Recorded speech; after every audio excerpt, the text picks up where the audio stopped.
To the surprise of my parents, made the decision to come back and take up farming.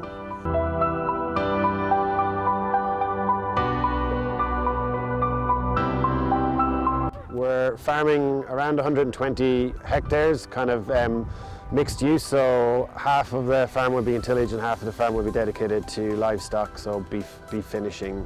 Well, I grew up on a farm, but I was a bit of a nerdy kid, like computers, like reading, like books. I helped out in the farm as much as I was required to do, but I wasn't beaten down the door to get out in the morning. So I went away to boarding school and then decided to go to college. Both my parents are very supportive of all of the kids going and doing something else before we would come back to farming, and that's if we wanted to come back to farming.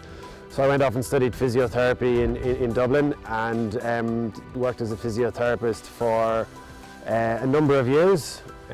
I emigrated in 2008 to Australia. 4 years ago, to the surprise of my parents, made the decision to come back and take up farming.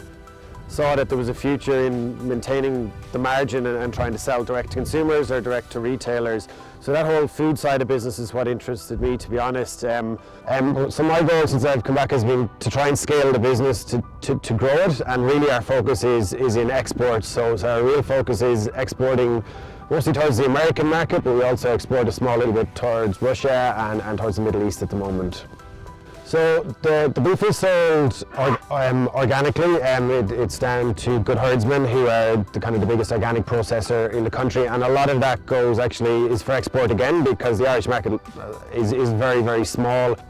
Yep. So with the oats we initially, when we converted to organic, which is back in 1999, we looked at growing a couple of different tillage crops, and really oats are ideal for organic, especially given our climate and the weed burden in organic. They're very competitive. So we were growing them, firstly trying to grow cereals to feed the cattle. We realised that's not perhaps the best use of the tillage land, so then we started growing oats for human consumption, and then over time we got a small amount back ourselves and we packaged it and developed a brand and sold it, and then over time now we sell our entire crop direct to retailers or direct to consumers. Organic farming is especially knowledge intensive. There's no in-a-bottle solution to your problem, so you really need to get out there and educate yourself.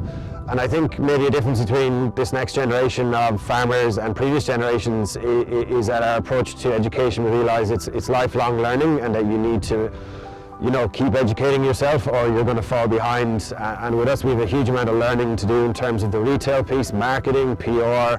It's a whole bunch of new skills.